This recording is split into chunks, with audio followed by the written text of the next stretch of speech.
Happy Friday, NCC. Great to see you again. Attached to the email that this video is in, you will find a couple things. One, you will find a directory in there. Again, if you would double check that, make sure the information is correct. If you're not in there, email me back, let me know. We'll get you in the directory to make sure that's as updated as possible. Also in the email is a link that if you want to give online or you want to know ways that you can give even though we're not gathering, you can find information there. Third, in this email is attached a new sermon notes. We have a new one that Christine Wilson had sent me. It's kind of sermon notes with church at home kind of thing. So it's really kind of fun. You'll want to check that out, and you can fill that out at home. A couple of you have asked, Derek, how can we continue to serve and give back to our community? A week and a half ago, we delivered food with Northside Elementary, and so some have kind of followed up on that. How can we continue to do things like that? I've been trying to keep in contact with the principal at Northside Elementary. I sent an email to Logan Middle School, to Deb Dobruns, who's the Northside social worker, and I got an email just a day ago from Beth Hartung, who's the community school coordinator at Northside Elementary. And what she has said is that the number one need for them right now continues to be food.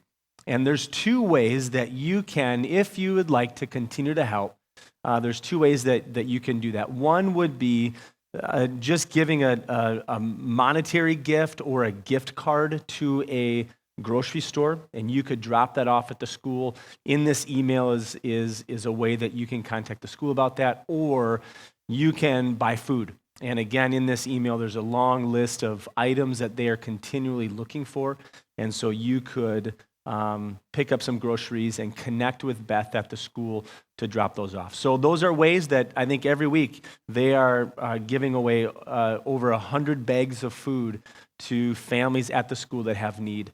And so you could participate in that way. Now, lastly, if you can believe it, this Sunday is Palm Sunday, which kicks off Holy Week. So that means next Thursday is Maundy Thursday, next Friday is Good Friday, and then next Sunday is Easter.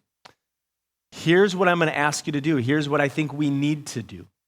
I need you to think about how you are going to prepare yourself and your home spiritually so that Easter next Sunday, when Easter comes, even though we're not together, even though we're not having the grand celebration, even though we're not going to see each other's Easter dresses, and we're not going to have a church Easter egg hunt or a church breakfast together, you're not going to gather with extended family together, how are you still going to make Easter celebratory and worshipful in the simplicity of your own home?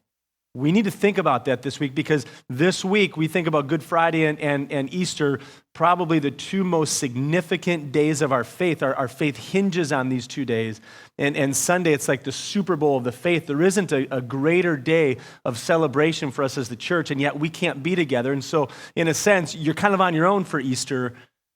We need to do the work this week to prepare our hearts, to prepare our relationship with the Lord, so that when Good Friday comes and when Easter comes, we can make it just as worshipful this year, even though we're not together. So be thinking of that, especially this next week. Before I sign off, we, again, because this Sunday is Palm Sunday, we have a family activity in which Efrance Wilson is going to share with us about how we can prepare for Palm Sunday. Have a great weekend. We'll see you Sunday morning. A tradition we have at NCC is that every year for Palm Sunday, children wave palm branches in the sanctuary as we sing Hosanna. While we can't be together this Palm Sunday, we can still have palm branches in our living rooms. For our family activity this week, use the template provided in the email to make your own palm branches. Have them ready for worship and wave them in the air while we sing Hosanna on Sunday morning. Hosanna in the highest. Hosanna in the highest.